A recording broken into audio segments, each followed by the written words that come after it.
My name is Betty, and I would like to welcome you to my stamp room and show you around. This little room is 9 feet by 9 feet with an 8-foot ceiling, and I've packed a lot of stuff in here. But I just was practicing with my Copic markers. They're pretty new, learning how to blend. It's lots of fun to work with. And some people have asked me where I bought these little shelves, were little drawers. I got these a long time ago, maybe 15 years ago at Kmart. They're no longer available, I understand, but they are really nice because it helps you to label and find rather quickly what you're looking for. But the iris cards work really well, and I've categorized everything by category. I've got it labeled. My scriptures, my thinking of you, my happy birthday, and it really is great, and I know a lot of stampers use these. These are my scissors I use only for cutting ribbon, and you can see I like ribbon a lot. And because I've run out of space, I have ribbon in a drawer. I went to Lowe's and I bought the rain gutter and thought maybe I can use a little bit of my air and put it on the edge of of one of my shelves and not lose any shelf space.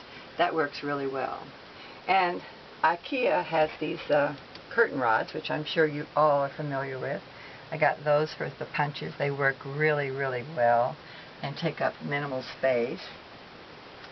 And then behind the door, because Martha Stewart has so many beautiful, well, and also EK Success, but Martha Stewart has so many beautiful punches, and this is a really nice way to store a lot of them in a very small space. Before I did the pegboard, I had this on the back of my door, and of course it's helpful for a lot of things too. And this little black cabinet I bought at Hobby Lobby, and it's just great. It has the narrow shelves, and you can put just a lot of things. Here, my embossing powders fit just beautifully in that drawer. All of my acrylic blocks for using the clear stamps. Double stick tape. It's just so handy because I stand very close to this when I work. And over here, I have this is my cutting table. I have this Carl cutter, which I use mostly for edges, and scallop is my favorite. So I have a scallop blade in there. And this is just my regular cutter. And I also have a decal cutter, which I use some, but not so much now that we have the die cuts. But it's been I've really enjoyed that a lot.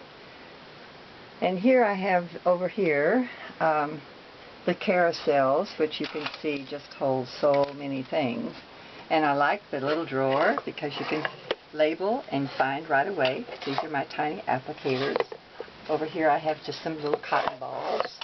And I have the magnetic disc if I want to send a card with a magnet on it.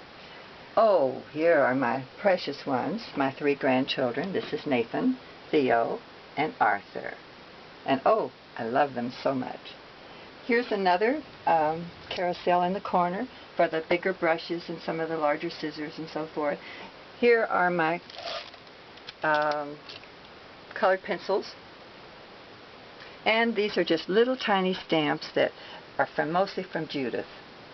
Now, before the die cuts and the embossing came around, I used a lot of regular stencils with the brass stencils and the light box, but I don't use that so much anymore. Let's see, what else can I show you? The rubber stamps, I really don't use so much. At one time they meant so much to me, but now I use the clear stamps more.